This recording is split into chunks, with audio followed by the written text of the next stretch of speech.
ভাবিয়ে কয় এটা এমন একটা ফেস, এই পেশটা আসলে ভাবি 3 দিন চিন্তা করছে সেহরি খাওয়ার পরে, 3 রোজা শেষ, আমি চেষ্টা করলাম ভাই, ফাললাম না। তুই পারবি নি সিগুলি ডাইভকে কিতা 8ই ফাল্গুন আর 9 ফাল্গুনের যে খেলাটা 1952 সালের আর আজকের দিনের, এটার ফেসটা কিটা। তো ট্রাস্ট মি, হয়তো আমার মেধা অনেক কম বা চিকন বুদ্ধিটা ততটা বুঝি না। তো আজকে যখন আমাদের মরহুম মাওলানা দেলোয়ার হোসেন সাইদি সাহেবের বড় ছেলে, না মেজর ছেলে জানি না, মাসুদ সাইদি, তিনি একটা বক্তব্য দিলেন যে 21শে ফেব্রুয়ারি 8ই ফাল্গুন পালন করা উচিত। প্রথমে আমার শরীরটা জোশ চলে এসে শয়তান বলে লারে বাড়ারে। তো পরে আমি আবার একটু চিন্তা করলাম যে এত বুদ্ধিমান একজন মানুষ, একজন এমপি হয়েছে, শিক্ষিত মানুষ, নিশ্চয়ই কথাটা ফাও কথা কয় নাই।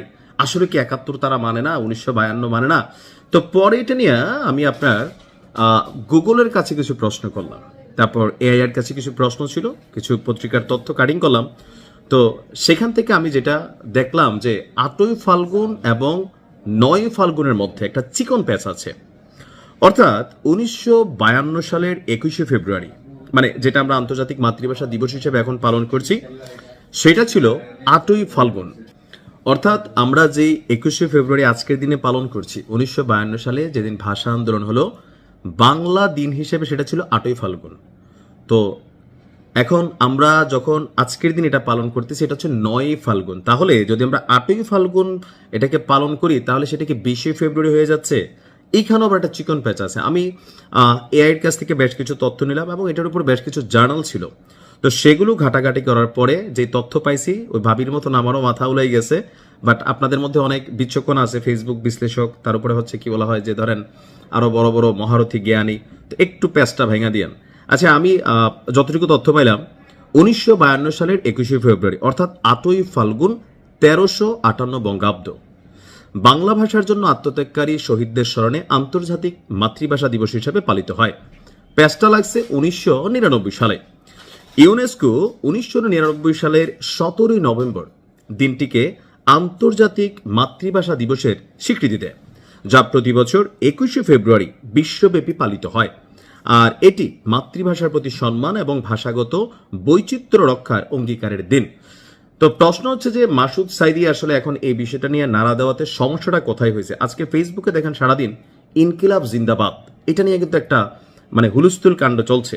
কেউ কেউ মনে করছেন যে আজকে আন্তর্জাতিক মাতৃভাষা দিবস বা বাংলা আমাদের যে ভাষা দিবস, এই দিবসে ইনকিলাব জিন্দাবাদ, এটা তো পাকিস্তানি ওয়ার্ড, এইটা ভাই বলা যাবে না। আবার একদল মনে করছেন না, ভাষার স্বাধীনতা আছে, রক্ত দিয়া মানে ভাষা নিছি ভাই, তো আমার মন যা চায় তাই বলবো।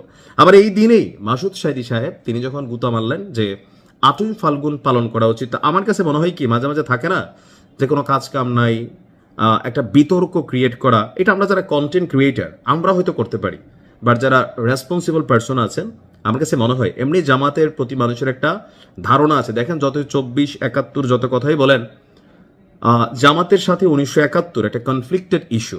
আজকে ডাক্তার শফিক সাহেবের সাথে দেখেছেন যে একদম প্রথম প্রহরে কি ধরনের একটা অ্যাক্টিভিটিস হয়ে গেছে, তাই না?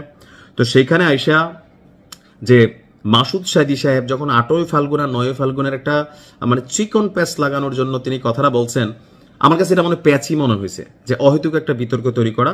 এমনকি জামাতকে এনটি 71 অথবা 1952 সালে জামাতের ভূমিকা, 71 পরবর্তী সময়ে ভূমিকা, বা বাংলাদেশ এনটি বাংলাদেশ, এক ধরনের ন্যারেটিভ যেটা আওয়ামী লীগ বা বিএনপির নেতাকর্মীরা সবসময় এস্টাবলিশ করার চেষ্টা করেন, সেই ক্ষেত্রে মাসুদ সাইদি সাহেবের এই কথাটা ওইটার পক্ষে কেমন জানি আমার কাছে মনে হলো আর কি, হইতে পারে আমি রং।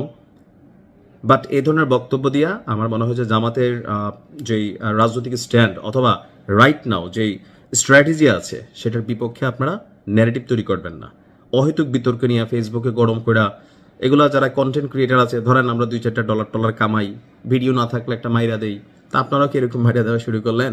রাষ্ট্রের অনেক জরুরি কাজ আছে, ওইগুলো মনোযোগ দিয়ে করবেন। ভালো থাকুন, আসসালামু আলাইকুম।